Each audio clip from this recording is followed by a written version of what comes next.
All right, today we've got Jason Ikeler with us, and Jason is a filmmaker and is set to very soon release a documentary called "Safe for the Whole Family," and we're so excited to chat more about the documentary. So the documentary is basically all about kind of like the CCM world, the Christian music world, which obviously if you've listened to this podcast long enough, you know, like Cullen and I grew up in that world, obviously grew up more in like the alternative stuff. And I'm sure we'll talk a little bit about some of that, like the difference between like kind of the mainstream CCM world versus like the alternative stuff and all of that. But we're super, super excited to chat with you, Jason. How are you doing today? Living in Brooklyn, got a big rainstorm, it looks like right now. It looks like you're drinking like some sort of fun little cocktail of some I'm sort. drinking whiskey in the rain. Thank you Ooh, for having me. Excited to chat nice. with you guys. I was listening to a bunch of episodes today, and I'm like, oh, this will be fun. Well, we Well, try to keep it at least not boring. We don't have a high bar set, but we at least try to not keep it boring. Great. What by the way, what whiskey are you drinking? Cullen and I'm Cullen's more of a whiskey connoisseur than I am, but just out of curiosity. So my husband's the whiskey connoisseur. This is just Four Roses, so oh, beautiful. Good nothing stuff. too fancy, but it gets Yeah. the job done. As Can't go long as it wrong. gets the job done. Yeah, I bought some bourbon the other day and made myself a little old fashioned, but with honey. I thought that would be a little fun Oh, Mhm. twist, and it worked out pretty well. I should try that. Yeah. So if It's you good don't have stuff. any like cane sugar laying around, just try some honey, Yeah, this and is you just support the straight up bees. straight whiskey, but Yeah. There you go. it's 7 o'clock. Well, AM there, right? No, just kidding. Exactly. way out there in New York. Well, let's talk about the documentary before we kind of get into like some of the things you learn and all. And I know you're kind of in this like editing process, so it hasn't been like released yet, but it's coming out very, very soon. But let's talk a little bit about kind of the backstory of the documentary. So, yeah, what got you really interested in wanting to make a film about the CCM world? Yeah, so I grew up Free Methodist, and was not Oh, allowed to listen to secular music as they call it growing up. And so Christian music was like my life, and like the pop stuff, like Plus One, Stacey Orico, oh Rachel yeah. Lampa, was obsessed with it all. And then I came out in college and sort of like, I think a lot of queer people in the church are like, oh, myself or the church, and chose myself. And so I honestly hadn't really looked back on it at all, other than Stacey Orico. Did continue to listen to her. But I feel like in pop culture right now, we're kind of reevaluating like how we treated young women in the 90s and early 2000s, like the Lindsay Lohans and the Paris Hiltons of the world. Mm-hmm. And I was like, why hasn't someone done that like honestly in Christian music? Because I imagine like fame plus faith and religion and money and all of that is probably even more complicated than just the regular fame. So back in January, I just started DMing all of like my favorite artists growing up, and was like, hey, you want to make a movie? And they were all like 90% of the people I reached out to wanted to talk and wanted to do it. And they all had, it was cool to see because I really hadn't looked into what they were doing, but they all had really cool stories to tell. And then I think as a queer person, you're also like, are you affirming? Are you going to be in QAnon? Like, you don't really know what you're going to get. And so they were all like very open to talk. And I think a lot of them hadn't really talked about it publicly or some of the struggles publicly. So it felt like a good vehicle for them to sort of share their story. And so, yeah, one artist led to the next, and they've all sort of been like, oh, you should talk to this person. Let me introduce you to this person. And so now we've got like 60 plus hours of footage that we're trying Wow. to cut down to 90 minutes, which is a The good easiest problem. thing to ever do in the world, right? Exactly, Yeah, right. exactly. So something I'm curious about that there is, did you go in with it with like a hypothesis in mind that like, hey, this is the story I want to tell, or did you kind of let it, tell its own story through these different vehicles? It's interesting. I think if I would have tried to make this like 5 or 10 years ago, it would have been completely different than like what came out of it. Where I feel like now, after like years of therapy and all of that, I'm in more of like, I think, a nuanced place looking back at everything. And so I did just kind of get into it wanting to tell the truth. And that truth is different for everybody involved in it. But I didn't want to go into it with like any sort of agenda or like, let's get into the dark side of CCM. And I think growing up in it, like, yes, there were some pretty dark things that happened, but it was really fun and it was cool and nostalgic. And so I wanted to make sure we're telling the truth and we're telling it in an honest way, but the goal is not to be divisive. Mm. I like that. You said like 10 years ago would have been different. What would it have been 10 years ago had you not gone through therapy? I think I was very angry at the church and the people in it, and it maybe would have been more of a take on Christianity and religion, and it's not that at all. It's a take on like what the music industry was like for the artists in it. But I think as you get older too, it's more like I think people make the best decisions they can make given the knowledge that they have and Right. the tools that they've been given. And so I think understanding that when you're talking to people or talking to people that are still in it, because there's a lot of good people that are still in it and still trying to make it. A lot of bad people too. That's also true. But yeah, so it's just a little bit more nuanced, I would say. I like You that. said you like initially had this thought of like, hey, society really treated people like Lindsay Lohan and Britney Spears pretty poorly back in the 90s when they were really young girls, really. Yeah. And that was kind of your impetus of like, what would that look like what was that like in the Christian world? So that was sort of the initial, like maybe the initial thought around it, but clearly like you ended up interviewing lots of different kinds of people, not just like people who are like young girls in the 90s in the Christian music industry. So at some point, like it must have expanded to like from that very specific premise to, oh, like I'm really just curious about what it was like being a Christian artist during that time.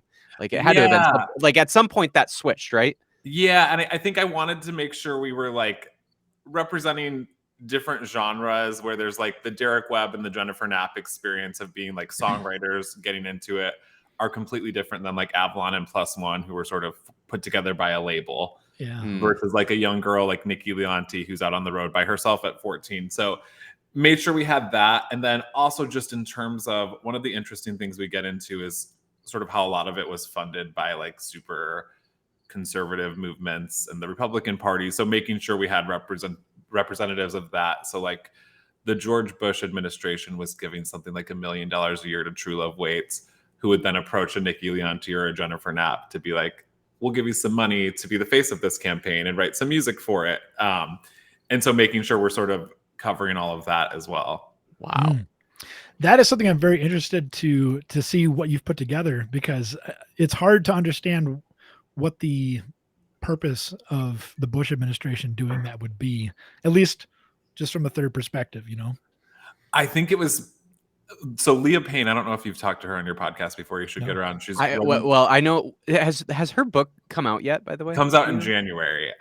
Okay, we definitely need to get her on She's there. Yeah. awesome and has been like such a like just like gift of knowledge for this film. But she talks a lot about how when you think of Christian music, you think of like the music, but a lot of it is about evangelical control or keeping white evangelical youth in the church. And Yeah. so to get them sort of like ramped up, if you put artists for these campaigns like purity culture, relates eventually to the pro-life movement, right? So it's like this is how you get the next generation excited about that.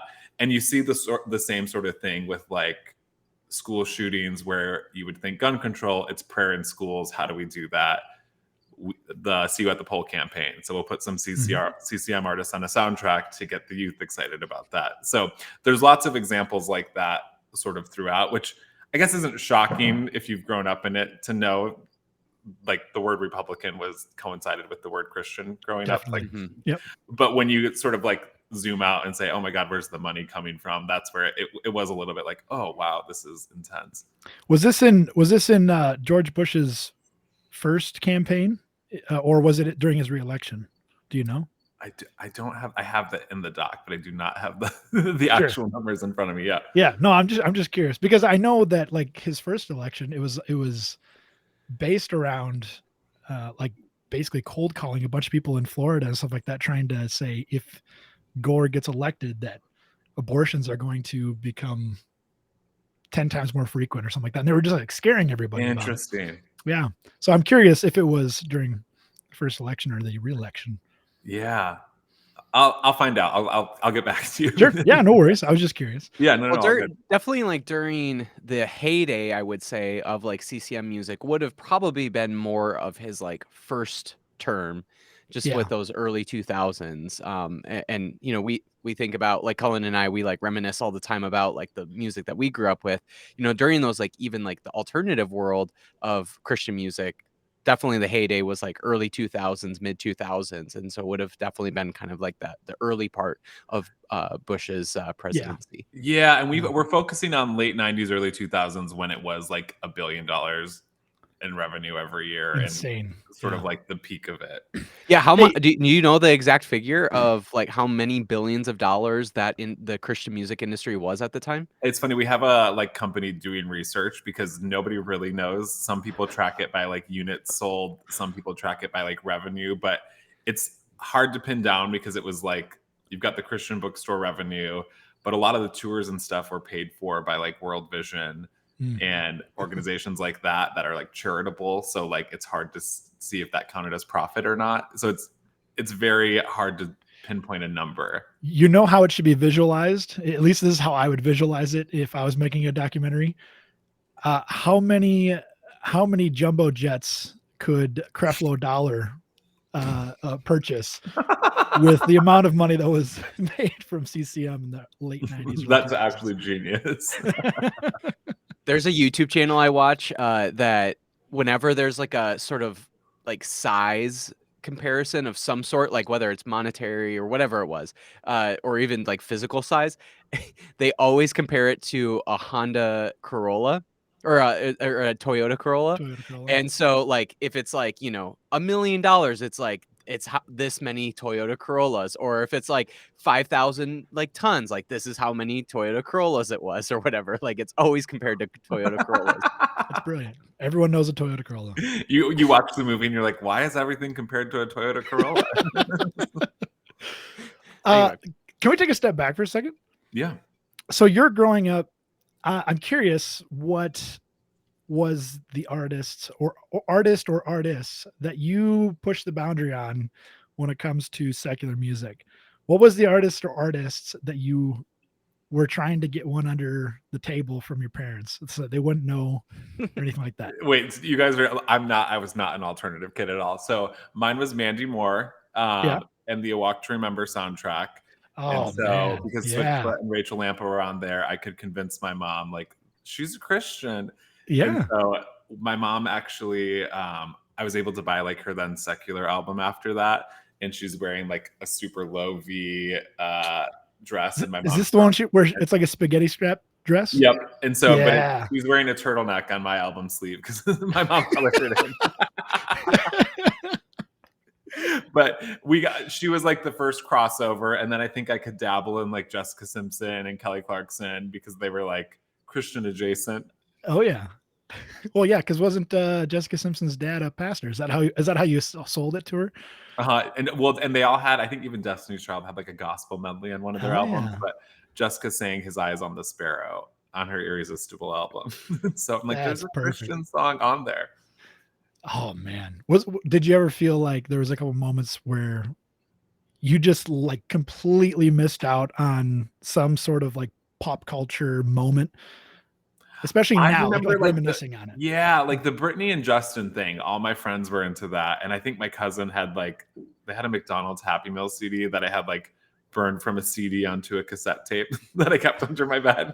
So that whole movement is interesting, and a lot of that like right in that time because like I went for work to like a Backstreet Boys concert, and I'm like, I don't know any of the songs other than like the singles because I'm like I was not allowed to listen to this Yeah, back in and the day. I'm sure as a gay man, that is probably like cardinal sin number one, right? Right, 100%. We could weirdly listen. We were allowed to listen to Reba for some reason, and I don't know Oh, that's why. weird. But like her music is not super like No. religious at all. But she cut through for some reason. Oh wow, that is kind of weird. Why Reba would be the one Yeah, that I don't. brings And you. I have no idea because like Fancy is about a prostitute, Yeah. but I could listen to that. I couldn't What's tell you why. Lights Go Down in Georgia, right? Yeah, that's like about a Yeah. shooting, isn't it? Yeah, it is. Man. So who knows? What was yours? So my mom was crazy about it. My dad was like, I don't care what you listen to.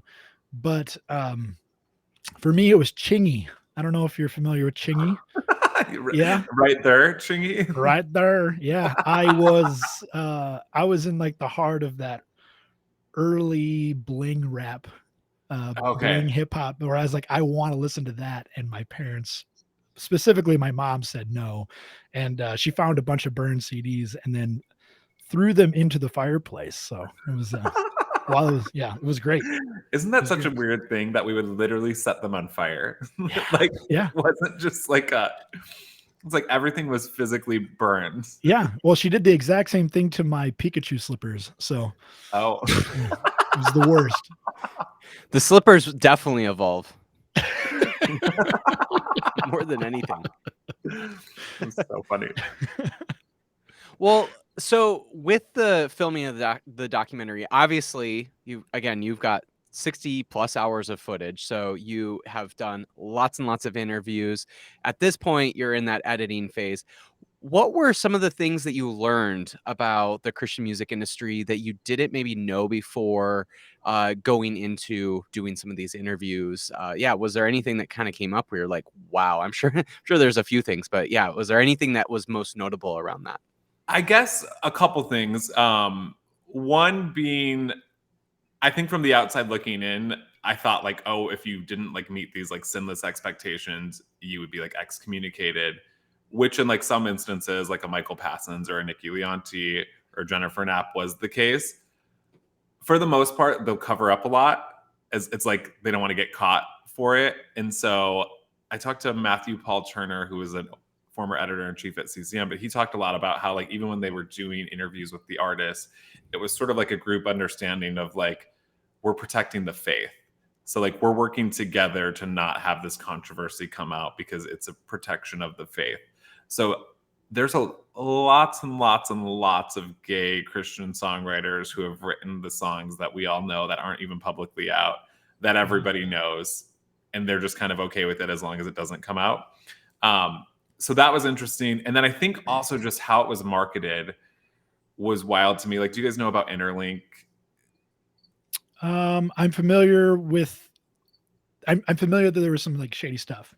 So it was a honestly genius marketing, but it was essentially where they would send those comparison charts to youth Yeah. groups and bookstores. Oh, Like, Yeah. oh you yeah. can listen to That's I what I remember Backstreet thought. those Boys within posters. the plus one. Yeah. And so they were attached to one of the labels at first, and then they went independent and worked for all of the Christian labels. But they would try to, if you were an artist and you got your song in Interlink, they would write the devotional that they would send to the youth pastor.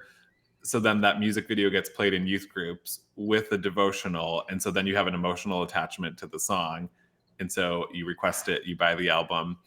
And then there's also within Christian radio and the Christian bookstores and the Christian labels this marketing figure named Becky that they refer to her as, and she's like a white evangelical mom of two kids. And so the majority of Christian music is marketed toward Becky and still is today. And so, like, some of the radio stations you'll talk to, and they're like, Becky just watched this movie. She wouldn't watch this movie. She's on her second marriage. Like, they have her down to a T. And so, a lot of Wow. the Christian music that we listened to was marketed to our moms. And then they would then translate that to the kids. And so, that's sort of like when streaming came out.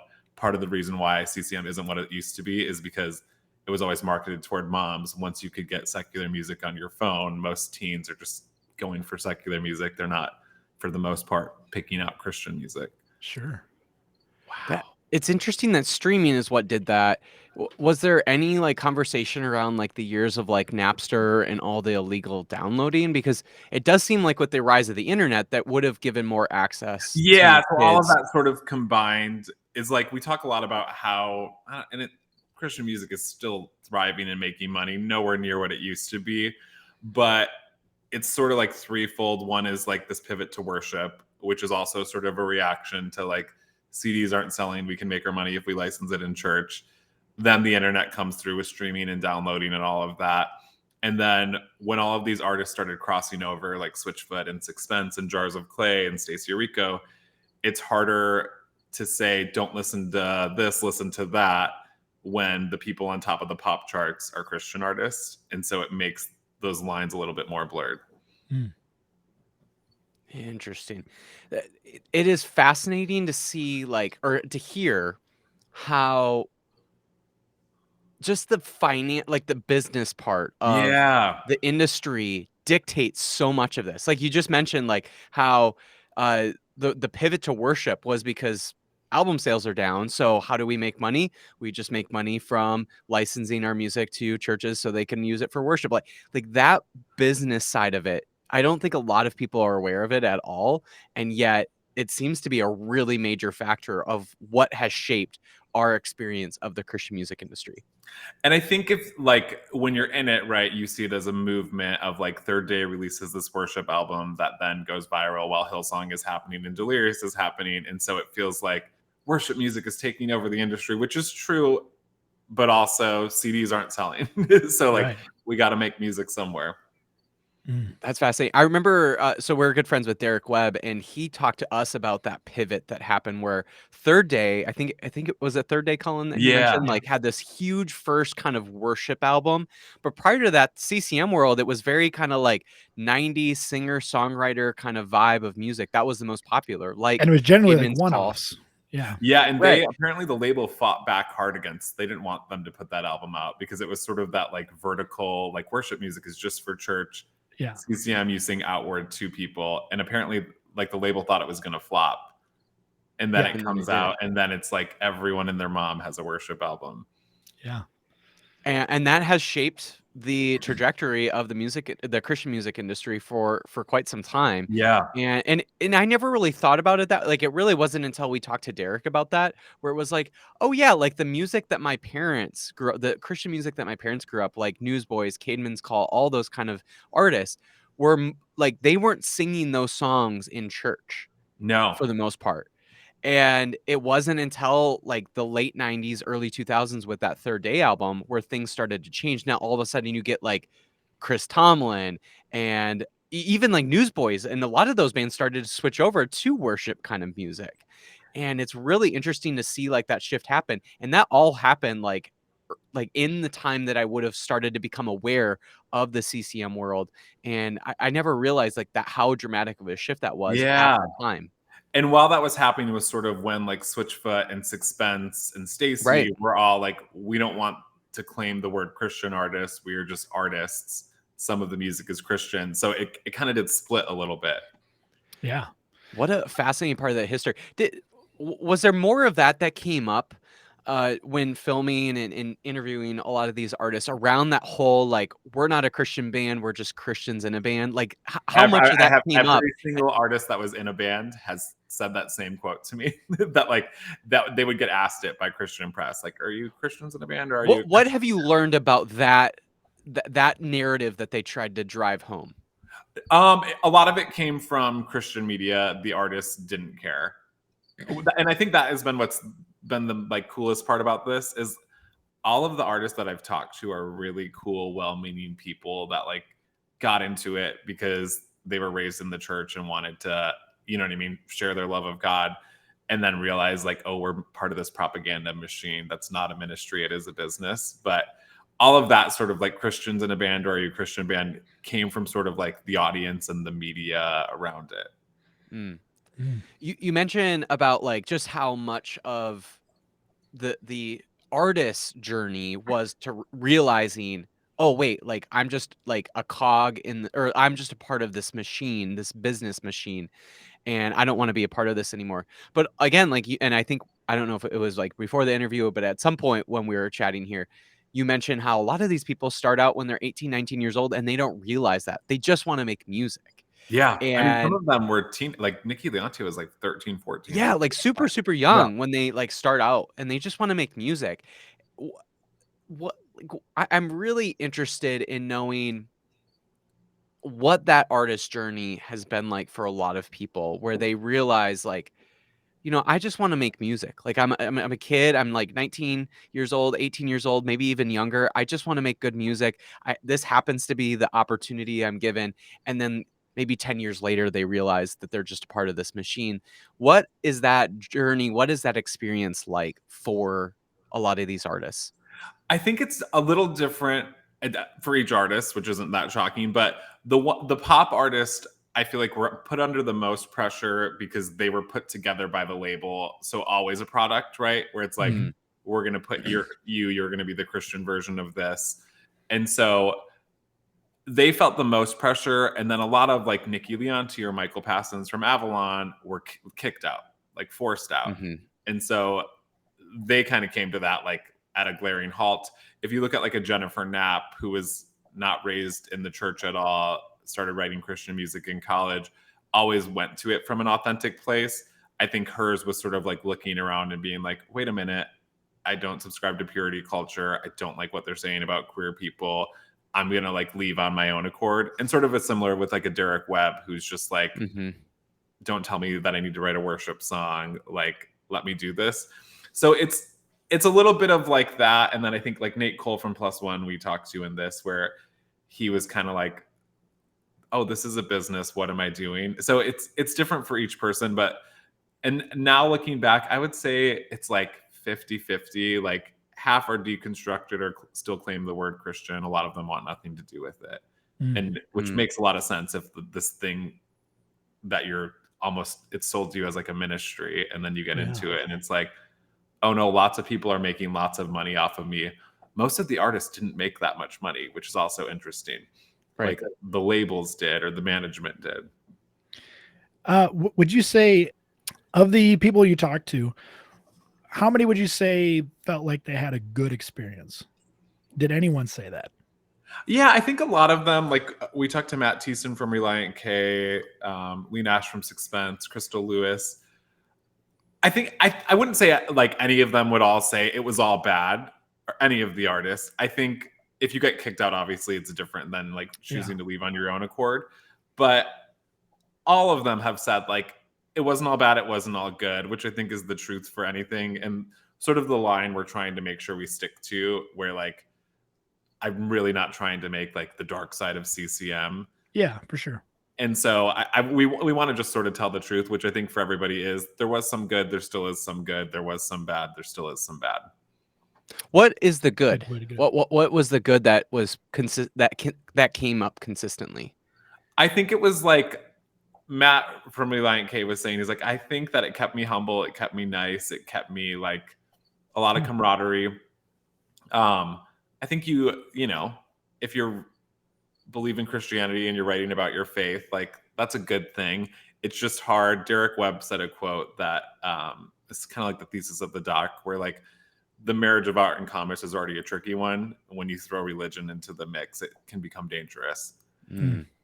And so I think it's that these are like artists trying to make art. It's just like we've got the pressure of the faith, the political pressure, and we want to make money off of this. Yeah. That quote that's in the trailer, as well as one that I've heard him say as well, Derek Webb, is anytime you attach the word Christian to a person or to anything, or sorry, to anything other than a person, it's a marketing play. Yeah. And I think that's such a powerful statement. Because I think when you're like growing up as a fan of it, you think of it as a ministry, right? It's like they're doing altar calls at these concerts, and they're like, you don't know there's like $1 million deals being made behind the scenes. So again, like you grew up in the CCM world, you listened to lots of these artists. Some of these artists were some of your favorite artists growing up, and you were jamming out to them for quite some time. How has your relationship changed to that music now that you've done this documentary? It's funny because my Spotify Wrapped playlist is going to be so weird. It's like, but it's been kind of like healing going back and listening to it and reclaiming it, and also knowing like where these artists stand today on things. Like that's been kind of fun, and some of it doesn't hold up at all, but some of it holds up really well. Like old Jennifer Knapp albums, really, really good. Cademan stuff, really good. Yeah. Even like the first Plus One album was produced by Dark Child, who did like Say My Name with Destiny's Child. No way. Foster. So like there's some good like pop hits there. So that's been interesting. And then it's funny because I've gotten really close to Crystal Lewis doing this, and she's in like a interesting phase of like, what of these old songs do I still agree with my like space now? And she'll sing some and won't sing some, but it's interesting to see the artist sort of reevaluate like, oh, what were these like scary end time lyrics we were singing about? Or what were these, you know? Yeah. Well, I know like Reliant K like won't play Mood Rings anymore. Yeah. I know that that's a thing that artists have to navigate all the time. Yeah. Yeah, and I don't know if that's necessarily even like one of the things that we're being careful about is like I don't want to call something out that's just a music industry thing and not specific to CCM, but like I Hmm. think as culture changes and evolves, like nobody thought that song was problematic back in the day, and now reevaluating it, like, oh, it's pretty gross. But like, Yeah. Yeah. Um, you mentioned about how like the CCM world in particular really has had to navigate and shift with the changing of times, and obviously like the age of streaming has like really shifted things, and that not just like the CCM world, but just music industry in general has had to change with streaming. One of the things that I keep thinking about all the time is the fact that the Christian music industry has changed so much where let's say 20, 25 years ago, like the average Christian kid that was growing up in youth group, like they had that poster of like these are the Christian bands or Christian artists you should listen to if you really like these secular artists. There was a time where that was an industry that was big enough where that was the common youth group kid experience. And now I think to like even like the big mega churches, like Elevation and all like the average big church, the big evangelical church now. What is that youth group kid experiencing when it comes to like Christian culture, specifically Christian music? And for the most part, it's really just the music you sing at church, and there really isn't anything outside of that. And I find that to be a really fascinating shift that has happened. And I'm guessing a lot of it is because of the way that the Christian music industry and just music industry has changed over the last 20 years. But I'm really curious, like, was there anything that came up that when you think about like the average youth group kid experience now, like, was there anything that came up where you're like, wow, that is dramatically different for a variety of reasons than what my experience was like? if you talk to people that are still in the industry today, they will tell you that that's not the case, which is interesting. They'll point to Lauren Interesting. Daigle, who's had like huge Mm. success and can play arenas. I do think there are some outliers like her, but it Yeah, doesn't feel like that is as like common of a thing as it and was I 20 years think ago. it's because it was siloed, right? Like we got our music from Christian bookstores. We weren't allowed to listen to secular music. You can't really control that unless you're taking your phone away from your kids today. Yeah. And so I think they're listening to Adele and then switching it over to the Christian radio, even like moms in their cars today. So yeah, we haven't really dug into like as much what's happening with CCM today. We're sort of focusing on that time. We talked to Semler a little bit as just like sort of an outlier trying to break through today, but there still is a big Christian music industry. Radio today in CCM is bigger than it was back in the It's 90s, early huge. 2000s. A lot of the music on radio is worship. So Right. it is just like you're right about that, just like the music in church. One of the other things that I find really interesting is the genre of music and its relationship to the business of music. For example, one of the things that I think about all the time is a lot of the more like alternative bands in that world, and I want to kind of get into that later on here in a bit. But one of the things that I think about all those alternative bands that were really committed to that alternative sound, they were like punk bands or hardcore bands or metal bands or rock bands or whatever. They were really committed to that genre of music. A lot of those bands ended up leaving Christianity. Those were some of the first bands I heard like, no, we're not a Christian band. We're Christians in a band. Right. But Yeah. there was already a disconnect there that even I noticed in the 2000s. And a lot of those bands ended up either leaving Christianity or certainly leaving evangelicalism. And but it was really interesting because a lot of those bands were like a particular kind of genre of music, whereas the bands that like maintained that Christ like that very strong relationship with the Christian music industry, their sound changed. So for example, if you ever listen to like early Skillet, it was like really alternative. It was basically like new metal. It was really like alternative music. I mean, it was cutting edge. I mean, it sounded like Corn and whatnot. And Mhm. then here they are now, and they almost sound like the stereotypical worship band.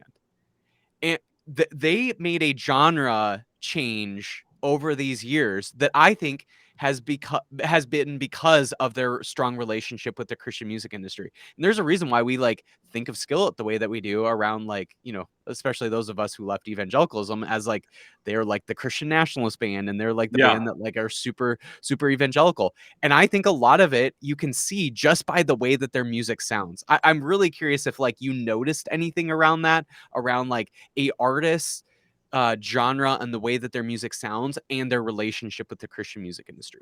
I mean, I think it's really just following the money. So that's where the money is, and that worship adult contemporary sounding stuff.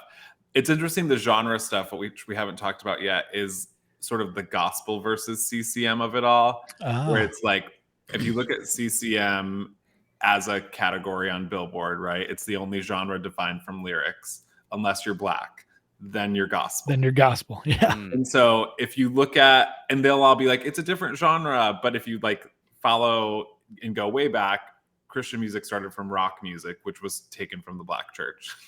Yeah. So then we reclaim it as a genre and still don't let black people in. And if you look at like the 90s and early 2000s, you can point to like Mary Mary Out of Eden, like the Winans. There's a couple people, but for the most part, I think the CCM charts were 95, 96% white in the 90s, early 2000s.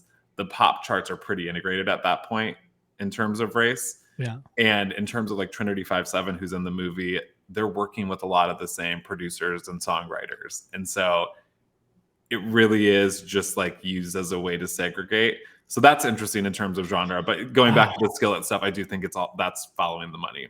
Yeah. That's something that's also kind of interesting, though. The point you bring up with the gospel versus CCM. Man, my perspective, and maybe this is off, and maybe you have a good perspective on this, but my perspective growing up and now is that the gospel section of Christian music has so much less, let's say, bullshit, for a better, no better term to say there. It seemed like it was just much more real, like it was more authentic. And I'm I curious think what we you think just about weren't that. aware of it. If you talk to any of the art, it's same problems, Is different it really? category. Okay. Yeah. Wow. And just kind of but it is weird because they're happening simultaneously, and like is a different version of the Dove Awards for black artists. There's a different like Really? GMA week, which was like the gospel music, like South by Southwest. There was a different one for gospel artists. So it was fully segregated, which is Wow. just wild. It did seem like at a moment in time, like someone like Kirk Franklin was able to cross over between gospel and CCM, but I still remember him like mentioning, and I think it was maybe in the last like 10 years, but he mentioned it might have been at like a Dove Awards where he was like very clear around like some of the race stuff, and I could be wrong again. Like I'm so far Yeah, no, outside he of the brought that. CCM He world brought now, that but up. like it feels like now he's like very strictly gospel again. Like is not able to cross over to CCM because of Yeah. like some of the stances he's made. Yeah, and it's funny because they'll the industry will blame the audience, where Yeah, they'll of say, course. Yeah. because Toby Mac with his label Goatee still has a pretty diverse roster. They're not like there's a couple. They're not really getting played on Christian radio, um, and so the industry will blame the artist or the audience and say, well, they won't listen to it, and it's like, yeah, but look at what's happened on the pop charts. Yeah. And Mm. CCM is like always like 3 years behind what's happening there, so like it should have caught up by this point. Interesting. Did you explore at all or like hear a little bit about the the just like the evolution of sound in terms of like the broad range of like CCM? Uh, I've always thought somewhere along the lines that like CCM always feels like 5 years behind of what's popular. So if like radio or if like Coldplay is like super popular, it's gonna take like 5 years before CCM realizes that, and now all these artists are gonna sound like Coldplay or whatever it might be. Did you get like a sense in making this documentary that like also is like true, and like why does it take that industry so long if that is true? So it's about 3 years is what we've come to realize. But it's literally like Wilson Phillips 3 years later was Point of Grace, and then it's like even now Adele 3 years later was Lauren Daigle. So it's still happening. I think it's because they hear a sound and they're like, oh, let's recreate that. By the time you find an artist, sign an artist, make an album, promote the album, it's about a 3-year delay. Which is interesting because if you take like the grand example of U2, all the worship artists still try to sound like U2 though. Yeah. It's They're funny the though, 'cause timeless ones. apparently Coldplay on like an opposite side of this was big Delirious fans. Oh wow. And so Coldplay's sound is inspired by Delirious, and Coldplay has inspired how many Christian artists with their Yeah. sound too. So that one you can track back to. I mean, where did Delirious get their sound? Wow, Right. Probably look at from you, a secular artist, Delirious. but yeah. That Wow. kind of hurts my brain. I've made like the opposite claim for alternative Christian bands. Like I've made the claim that and you know, this is always up for debate, but like Cullen and I have talked about this. Like I think new metal was created by Christians because like POD was like they released like new metal music before like Well Korn or all the before. other new metal Yeah. bands did. Yeah. Even like Family Force 5, I would argue is the first crunkcore band. They came around before like 303 and some of those other bands that came out during that time. They were the first of 6. Yeah. I think those, because were they Tooth and Nail? I think Eventually, yeah. well, yeah, POD was Tooth and Nail for at least like an EP, and then Yeah. I believe Family Force 5 had like 1 or 2 Tooth and Nail releases. because I guess, and this is just my opinion, but I think a lot of those artists, and even the Derek Webbs and the Jennifer Knapps, were just like musicians writing music in a community. Right. The pop musicians and the pop rock were like industry plants put together by labels that were like, Yeah. oh, look at this thing happening in pop culture. Let's infiltrate this and make the Christian version. So that's probably accurate what you're saying, because I think those sounds just came from musicians writing music. Yeah. I mean, well, that kind of like leads me into like one of the things I'm most interested in is that divide that you see between like the Tooth and Nail type of Christian artists versus kind of what I would describe as the mainstream, if you will, Christian artists, like, you know, the more of the worshipy stuff, pop stuff, all of that. Like, did you get a sense of any of that divide while making this film? Yeah, I mean, not to say they didn't have a hard time, because I think anybody that grew up in a super evangelical environment had a hard time. Oh yeah. They got out a lot more unscathed, I think, and there was less pressure on them than these artists that were signed to the major labels. Because a lot of the like Word Records was, I think, owned by Sony or Epic. Virgin owned Goatee, or not Goatee, what's the one? Forefront. And so a lot of those, I think when you were signed to the major label, there's more pressure on you versus the indie label artists, which is still kind of true in any genre today. Like, you get a little more freedom to create and less pressure to like say this, don't say that. Yeah, that makes sense. That is interesting, because there was one particular big CCM artist that was on a Tooth and Nail label, which was BEC, the Braden Ebel company. So that was like an imprint of Tooth and Nail, and that was Jeremy Camp. So Jeremy Camp was like probably the person that was like making the most money for Tooth and Nail for some time. And it's interesting that he was on that label with very like a lot less probably pressure from any major label, because Tooth and Nail probably, at least in those early days, was still indie. And so it's interesting that like Jeremy Camp was able to explode and get as big in that world as some of like the major label artists, even though he probably had way less pressure to sound a certain way and whatnot. Yeah. And I would imagine he's probably an outlier. Yeah, he's certainly. Right? Yeah. Also, I think that he might have been, and I don't know on timeline yet. I'd have to go back and look, but I almost feel like he was chasing that really unique Chris Daughtry sound at the time. Yeah. Which was very mainstream, right? I mean, holy buckets. That song, there's like 2 or 3 songs that he had were everywhere, and they sound identical. Yeah, that's funny. And Chris Daughtry sort of, didn't he toy the line of like, yes, almost like he The kind of felt Fray, like where one it or was the like other. he flirted with Christianity a little bit. He was definitely safe for the whole family. Yes. I feel like the Fray was kind of like that too. There was certainly, or even like Lifehouse. Oh yeah. Yeah. I don't know. The Fray was never signed to a Christian label. I don't know if Lifehouse was. I don't think so. Don't believe so. Okay. That first album was their biggest album, and I doubt that was released on a Christian label. The Fray grew up with Stacey Orico, actually. Okay. And so they What? used to, yeah. So they were very, very in the around the CCM world. Wow, I never would have guessed that. Yeah. That's pretty wild. Okay, so when you are talking to these artists, is there a game plan that you have going in? Like, are you just trying to get their story, or are you trying to, um, is there like a strategy to try to pick out their experience more wholly? Um, no, I think we've done a couple like second interviews with a lot of artists, and then it's like we're sort of like, okay, let's go back and get this. But I think going into it was just sort of like, let's get all the stories, and then when we're piecing it together, like what feels like it has the most through line, what feels like it represents something bigger.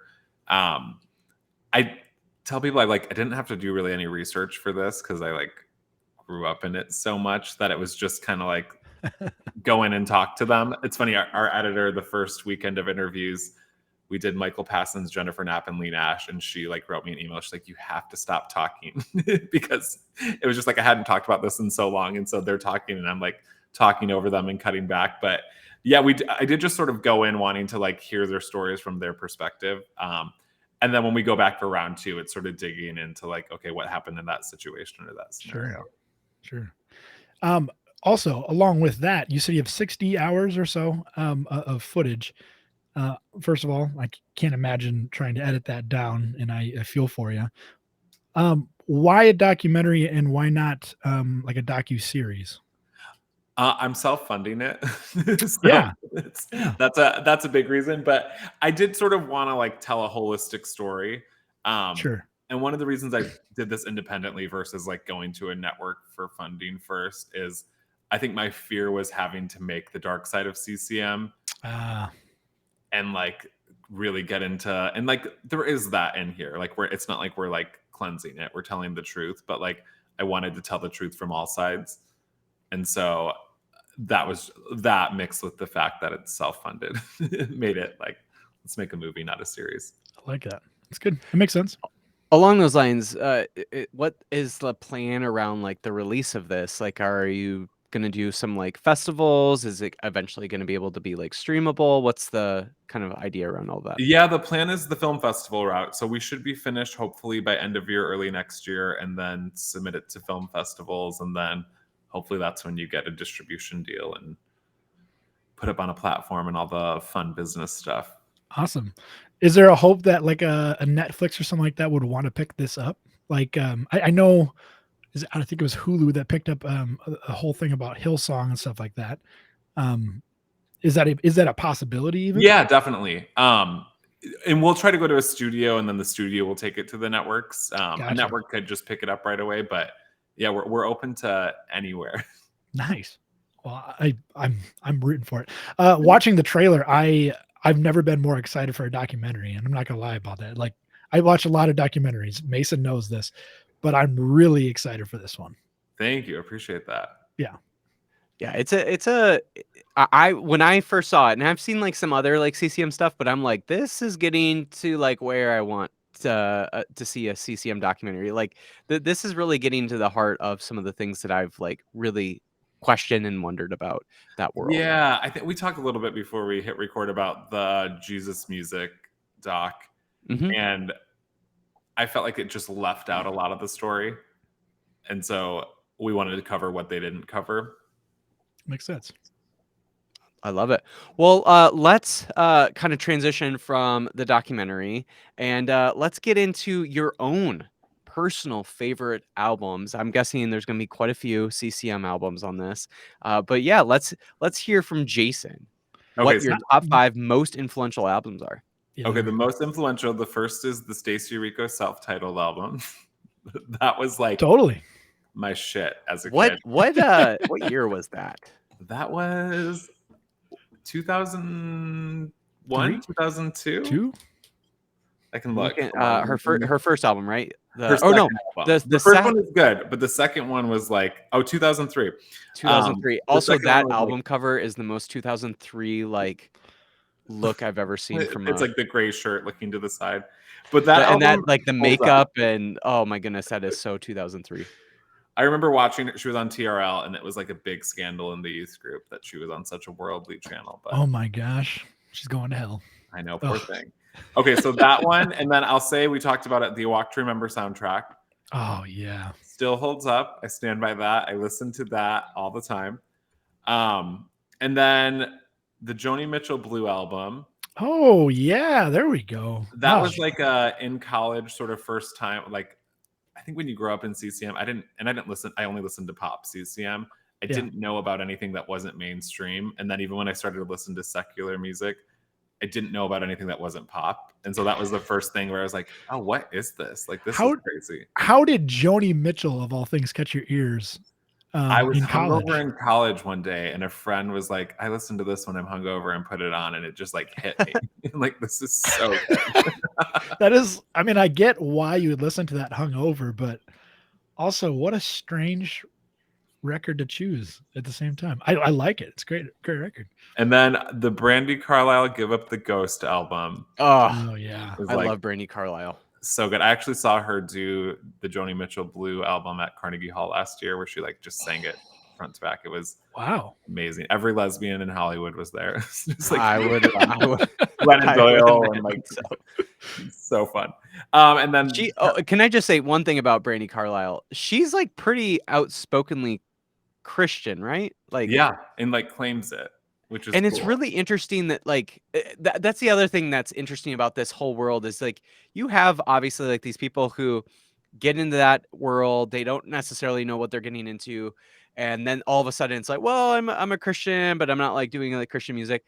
And then there's like people like her that have like always remained outside of that industry, but were like, oh, I'm for sure Christian. It's Yeah. really interesting that dynamic that has been the case. And we see artists like that all the time where, you know, like Thrice is another artist that like somehow remained outside the Christian music industry, but like most of the band members, if not all, were always like very Christian. Yeah. And there's other artists like that. And I find that really, really interesting. It's cool to see even today, like Flamey Grant and Semler that are like, no, I'm going to claim the term Christian artist and you're not going to stop me.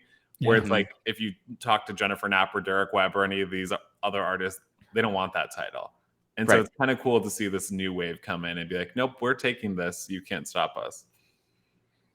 So fascinating. That's All right. brilliant. I interrupted you very, very, very, very rudely. What was the other one? Oh, it's Kelly Clarkson, My December. Oh yeah, there we go.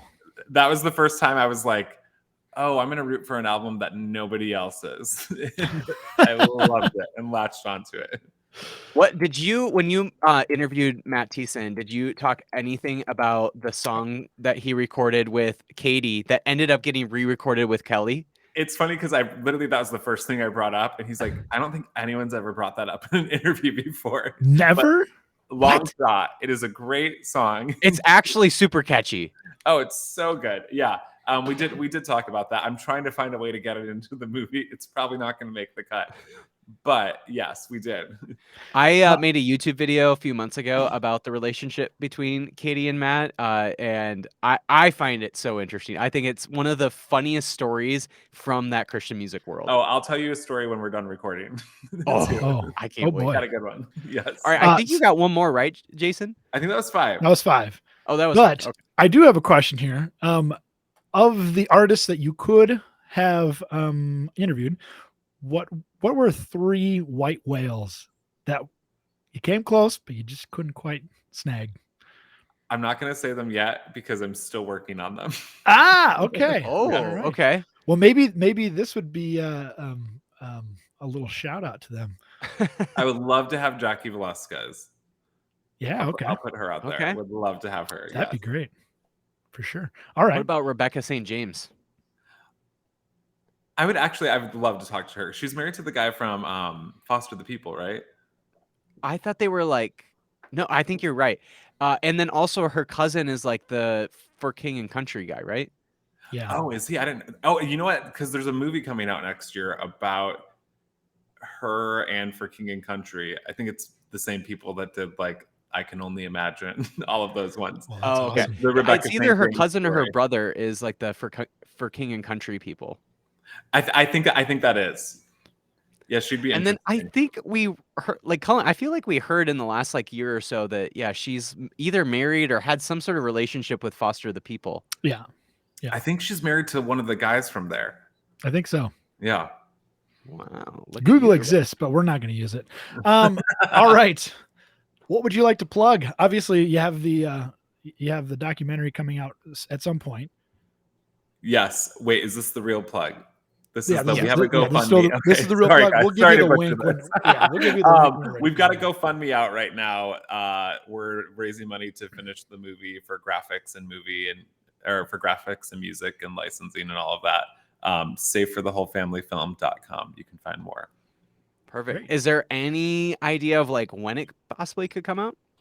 We're aiming for 2024. So as Okay. we're trying to get it finished by the end of the year so we could submit it at the top of the year, which we're, knock on wood, on track for.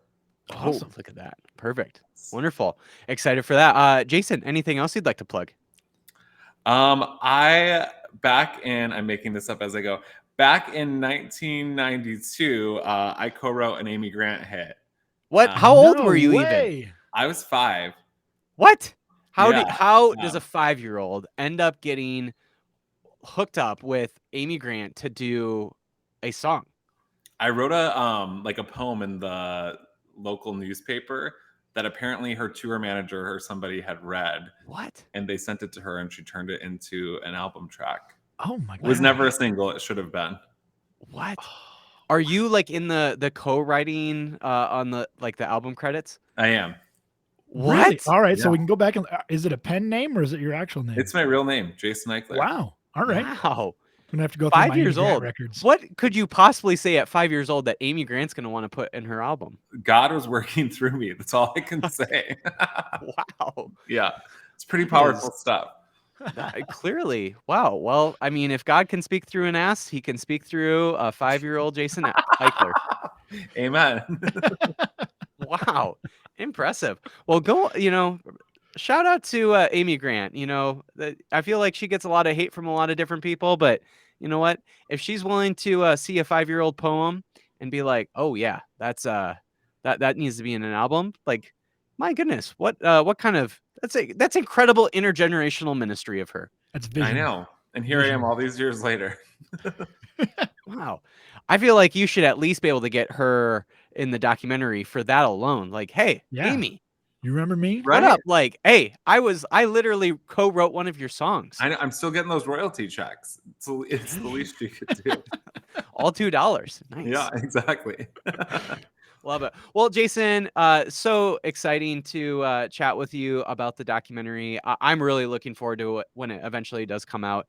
Just really, really incredible work that you're doing. So thank you so much for chatting more about it. And hopefully it goes really, really well. Thank you. Thank you for having me.